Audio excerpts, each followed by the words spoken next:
এখানে রয়েছে খুব সুন্দর এক কাঠের ব্রিজ। এখানে রয়েছে টেম্পল আর এই রয়েছে এন্ট্রি গেট। মানে অনেকের স্বপ্ন থাকতে পারে এরকম একটা ছোট্ট বাড়ি। কি সুন্দর লাগছে, আপনাকে পুরোটাই কিন্তু ঘুরে এরকম দেখাবে। কেমন কি টিকিট প্রাইস রয়েছে এটার, এটা কিন্তু আপনারা এই জায়গায় পেয়ে যাবেন। এই রয়েছে রেন ফরেস্ট আর এই দেখুন জল কিন্তু এই জায়গা দিয়ে পড়ছে।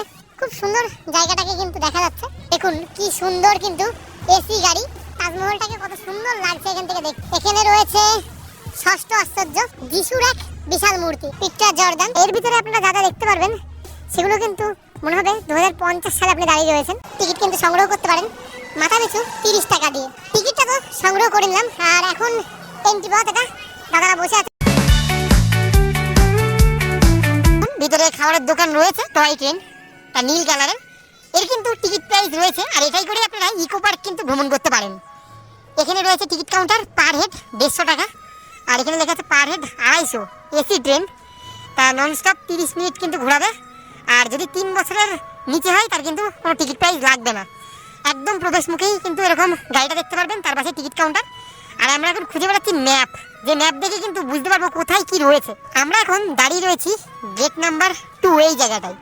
আর আপনারা যদি মনে করেন এই যে উপরের দিকটায় যাবেন, মানে ওই সাইড আপনাদের বাঁ হাতের সাইড পড়বে, জাপানিজ ফরেস্ট কিন্তু দেখতে পারবেন। এটা আমরা দেখবো 33 নম্বর পয়েন্ট। ইকো রিসোর্ট আছে, আপনারা থাকতে পারবেন, পার্কিংয়ের এরিয়া রয়েছে। আর এটা কিন্তু পুরো লেকটা, তা কত বড় লেক দেখতে পাচ্ছেন। বোটিংয়ের ব্যবস্থা রয়েছে, সেটার জন্য আলাদা টিকিট। আর এখানে রয়েছে একটা দ্বীপ মতো, সেখানে যাওয়ার জন্য হয়তো একটা চার্জ নেবে।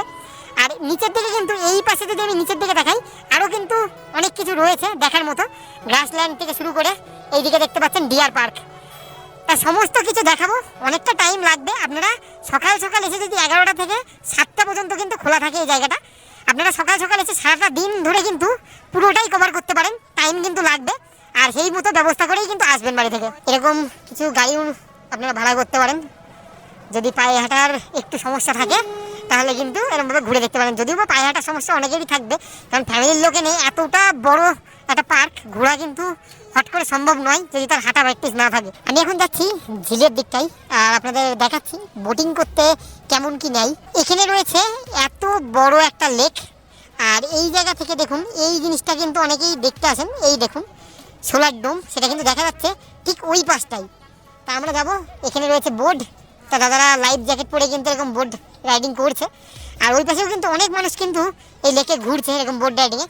তা কত কি ভাড়া নেই অবশ্যই কিন্তু দেখাবো। এই রয়েছে টিকিট কাউন্টার, সামনের দিকে কোনটা পড়বে তা আপনারা যে কোনো একটা দিকে যেতে পারেন। তা এখানে রয়েছে আইফেল টাওয়ার এইদিকে, জাপানিজ উদ্যান এইদিকে, রবি অরণ্য হচ্ছে এইদিকে, আর রেন ফরেস্ট, সাতটি আশ্চর্য আর সোলার ডোম কিন্তু ঠিক এইদিকে। তা আমরা প্রথমে আগে ডান সাইডটা কভার করব, তারপরে কিন্তু বাঁ সাইডটা কভার করব। কত মানুষ দেখুন ধীরে ধীরে প্রবেশ করছে 11টার পরে।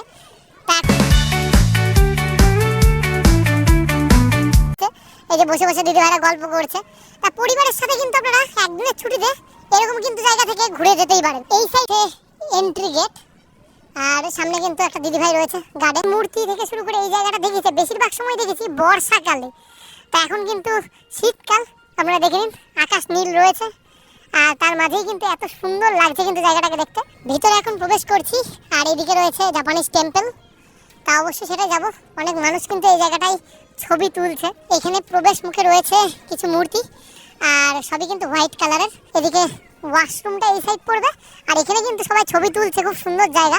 তা এখন আমি প্রবেশ করছি। উপরে কিন্তু ফুলের ছাউনি আর ভিতরে লাইট সিস্টেম করা রয়েছে আর এটার ভিতর দিয়ে হাঁটছি। এখানে রয়েছে খুব সুন্দর এক কাঠের ব্রিজ আর এদিকে দেখতে পাচ্ছেন এক সারি তাল গাছ দাঁড়িয়ে রয়েছে, খুব সুন্দর। জাপানিজ টেম্পলের ভিতরে এখন প্রবেশ করব। এখানে রয়েছে টেম্পল আর এই রয়েছে এন্ট্রি গেট, তাই এটা দিয়ে প্রবেশ করব। এখন দেখা যাচ্ছে এখান থেকে ভিতরে হয়তো আরো সুন্দর দেখা যাবে। আর ওই সাইড থেকে না দেখা গেলেও এখানে কিন্তু বেশ টেম্পলটাকে দেখতে পাচ্ছি, খুব সুন্দর লাগছে কিন্তু লাল কালারের উপর। আরো কিছু এই সাইডে রয়েছে, তা সেগুলো আপনাদের দেখাবো। এই রয়েছে জাপানিজ টেম্পল আর তার ভিতরে কিন্তু এই রয়েছে গেট, যদি বা এটা তালা মারা। কি রয়েছে ভিতরে আপনাদের একটু দেখাই। এই রয়েছে ভিতরের অংশে, ভিতরে কিন্তু বেজি ঘুরে বেড়াচ্ছে, দেখতে পেলেন বেজি কিন্তু এবার দিয়ে চলে গেল একটা। জাপানিজ টেম্পল থেকে ঠিক এইদিকে রয়েছে সেই সুন্দর ব্রিজ আর জলাশয়, খুব সুন্দর কিন্তু লাগছে জায়গাটাকে দেখতে। সেই রেস্টুরেন্ট যেটা বললাম আপনাদের এক্সিট পয়েন্টে রয়েছে। বেরিয়ে পড়লাম জাপানিজ ফরেস্ট থেকে। যে জায়গায় দাঁড়িয়ে রয়েছি ঠিক এইদিকে দেখতে পাচ্ছেন একটা রিসর্ট মতো রয়েছে, আর সামনেই রয়েছে আইফেল টাওয়ার। তার পাশেই কিন্তু যদি তাকাই দেখতে পাবেন এইখানে রয়েছে গাড়ি পার্কিং এর জায়গা, আর এই রয়েছে টয় ট্রেন। তাই এসি এবং নন এসি দুটো ছিল, তাই এখান থেকে কিন্তু আপাতত নন এসিটা যাচ্ছে। কি সুন্দর লাগছে, আপনাকে পুরোটাই কিন্তু ঘুরে এরকম দেখাবে। এখন চলে আসলাম আইফেল টাওয়ারের সামনে, আর এই রয়েছে আইফেল টাওয়ার। আর যদি এদিক থেকে দেখেন লেখা আছে এখানে যে রিসর্টটা রয়েছে, রিসর্টটার কিন্তু সামনে একটা ব্রিজ রয়েছে যেটা দিয়ে আপনারা হেঁটে হেঁটে যেতে পারবেন। আর যদি মনে করেন এখানে খাওয়া দাওয়া করবেন তাহলে কিন্তু আপনারা এই যে রয়েছে 8 নাম্বার টিকিট কাউন্টার, এখান দিয়ে এক্সিট হয়ে যেতে পারেন, কিংবা ওই পাশ দিয়েই প্রথমেই ঢুকতে পারেন আপনারা এই জায়গাটায় খাওয়া দাওয়া করার জন্য।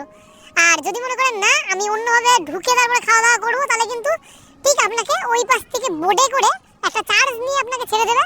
তারপরে যদি মনে করেন খেতে যাবেন, খাওয়ার বিলটা দেখালে বলছে ওই বোর্ডে আর টাকা নেবে না, মানে খাওয়ার বিলটার জন্য জাস্ট ওইটুকু যা। সেই দিকটাই যেতে পারলাম না, একমাত্র এক্সিট পয়েন্টটা ওই দিক ছিল, আর এক্সিট পয়েন্ট দিয়ে কিন্তু বেরিয়ে চলে যেতে হবে। এই দিকটায় দেখতে পাচ্ছেন কেমন ভিড় রয়েছে, মানুষ কিন্তু এখন আসছে। এইদিকে রয়েছে খাবার আর তার সাথে বোটিং, আর আমরা এখন এই পাশ দিয়ে এইদিক যাবো।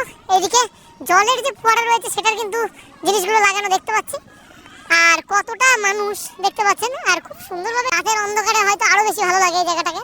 বাহ, কি সুন্দর ফুলগুলো লাগছে দেখতে। আর এই ঘর, তার সাথে বসার জায়গা, আর চারিপাশটা কিন্তু এরকম কাঠের এরকম বেড়া দিয়ে ঘেরা, একটা ছবি মনে হচ্ছে দেখে। সামনে নীল আকাশ রয়েছে তার সাথে, আর এদিকে রয়েছে গোলাপ বাগান। গোলাপগুলো দেখতে পাচ্ছেন, এগুলো বড় ধরনের গোলাপ, মানে ছোট ছোট না, অনেক সুন্দর সুন্দর গোলাপ। তার সাথে এরকম বাড়ি, বেশ সুন্দর, মানে অনেকের স্বপ্ন থাকতে পারে। বেশ সুন্দর লাগছে।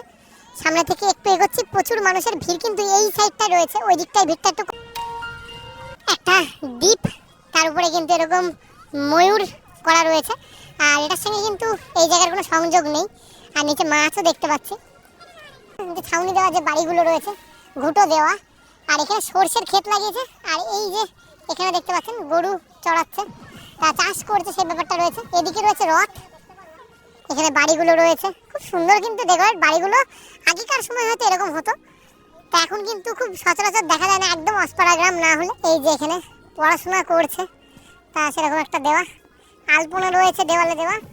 এইখানে দেখে হট করে দেখে মনে হচ্ছে অরিজিনাল কেউ দাঁড়িয়ে রয়েছে।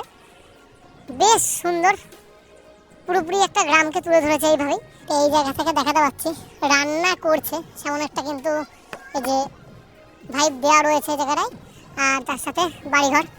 মনে হচ্ছে হট করে সবাই হয়তো পিকনিকে এসছে কোনো গ্রামে, কিন্তু এরকম গ্রাম আর্টিফিশিয়ালভাবে তৈরি করা, এটা কিন্তু বেশ একটা চমকদার বিষয়। কারণ চারিপাশে এরকম ওই যে ওখানে যেরকম গোয়া, এখানে রয়েছে শসা ভেন্ডি সমস্ত কিছু, পুতুলগুলো দেওয়া রয়েছে। এদিকেও রয়েছে আলু পটল, আর এখানে একজন কিনছে। এখানে রয়েছে চণ্ডী মণ্ডপ, এই যে রয়েছে দুর্গা মা, আর তৈরি কিন্তু করছে। এখানে রয়েছে গুরু মশাই দোকান করে, আর তার সাথে সাথে কিন্তু এই যে দোকানের পাশাপাশি যে পড়ানোর ব্যাপারটা রয়েছে, সেটা আগে দেখতাম ছোটবেলায়, তা সেটাকে কিন্তু ভুলতে বসেছিলাম, কিন্তু এই জায়গা আপনাদের মনে করিয়ে দিল সেই জায়গাটাকে। গরুর গাড়ি উৎপন্ন হবে, আর কতটা বড় দেখতে পাচ্ছেন এখানে। তার সাইড দিয়ে কিন্তু হাঁটছি, এখন প্রবেশ করছি সোলার ডোমের ভিতরে। আর এখানে লেখা রয়েছে এন্ট্রি ফি 200 টাকা, আর এখানে লেখা আছে ওপেন 11টা থেকে আর ক্লোজ 6টা 30। এর ভিতরে আপনারা যা যা দেখতে পারবেন সেগুলো কিন্তু মনে হবে 2050 সালে আপনি দাঁড়িয়ে রয়েছেন। তা সোলার ডোমে কিন্তু অবশ্যই প্রবেশ করবেন, চারিপাশটা কিন্তু রয়েছে, সবাই ছবি তুলছে। আর এর ভিতরে যে প্রাইসটা রয়েছে, টিকিট প্রাইস লেখা রয়েছে 200 টাকা। ভাই দেখুন কি সুন্দর কিন্তু এসি গাড়ি, কাউন্টার 30 টাকা পার হেড টিকিট। তা টিকিট কিন্তু কাটতে হবে, তারপরে কিন্তু আপনারা দেখতে পারবেন। কেটে নিলাম টিকিট, প্রাইস পড়লো 30 টাকা। এই রয়েছে টিকিট, আর এই রয়েছে এন্ট্রি পথ। তা এখান দিয়ে কিন্তু ভিতরে প্রবেশ করবো। পিকচার জর্দান, তা কত সুন্দর দেখতে পাচ্ছেন, পর্বতের চূড়ায় অবস্থিত যিশুর এক বিশাল মূর্তি। থেকে ভালো লাগছে, একই জায়গার মধ্যে সবকিছু দেখা যাচ্ছে, এটা বেশ ভালো। আগ্নেয়গিরির পাথর থেকে তৈরি এই যে যেগুলো দেখতে পাচ্ছেন, এগুলোর নাম ময়ে। তাই এটাও কিন্তু আশ্চর্য এক। তা 3টে দেখালাম পরপর এরকম ভাবে রয়েছে। আর এখানে